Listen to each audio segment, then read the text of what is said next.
महाराष्ट्र में इंडिया गठबंधन में शामिल घटकों के बीच में सीट बंटवारे को लेकर के रार ठनती जा रही है। शिवसेना ने हाल ही में 23 सीटों पर अपना दावा ठोका था और कहा था कि कांग्रेस को महाराष्ट्र में जीरो से शुरुआत करनी होगी।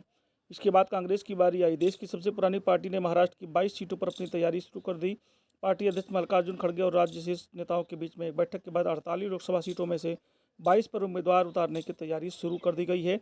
यह बैठक शुक्रवार को आयोजित की गई थी। ऐसे में सवाल उठता है कि आखिर कैसे बात बनेगी। महाराष्ट्र में इंडिया गठबंधन में शामिल घटक दलों के बीच में सीट बंटवारे पर रार ठनती जा रही है और शिवसेना ने पहले ही 23 सीटों पर दावा ठोक दिया है। इसके बाद में बात कांग्रेस की आई तो कांग्रेस ने 22 सीटों पर दावा ठोक दिया।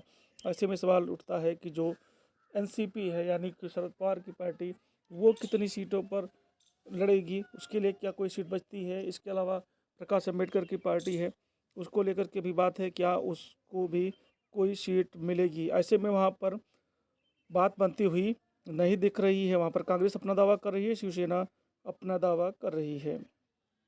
बैठक में महाराष्ट्र के कांग्रेस नेताओं ने खड़गे के साथ राज्य में वर्तमान राजनीतिक परिदृश्य पर चर्चा भी की थी।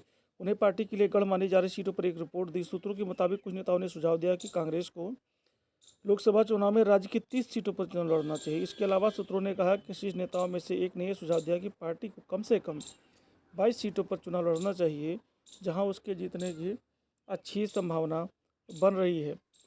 इसी बीच में जो न्यूज़ रिपोर्ट्स आई हैं, उनका जो पार्टी के अंदरूनी सूत्रों ने बताया है कि एनसीपी के शरद पवार गुट और उद्धव ठाकरे की शिवसेना के साथ सीट बंटवारे के मुद्दे पर भी चर्चा हुई।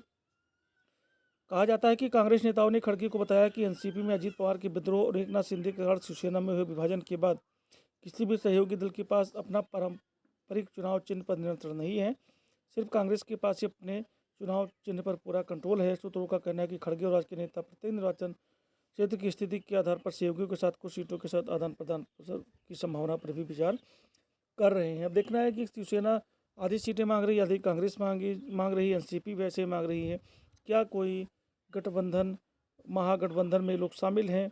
क्या ये तीनों पार्टियां चुनाव से पहले अपनी सीट शेयरिंग फार्मूला तय कर लेंगी या फिर विवाद की स्थिति में कोई गठबंधन को छोड़ भी सकता है? ये तो आने वाला समय ही बताएगा।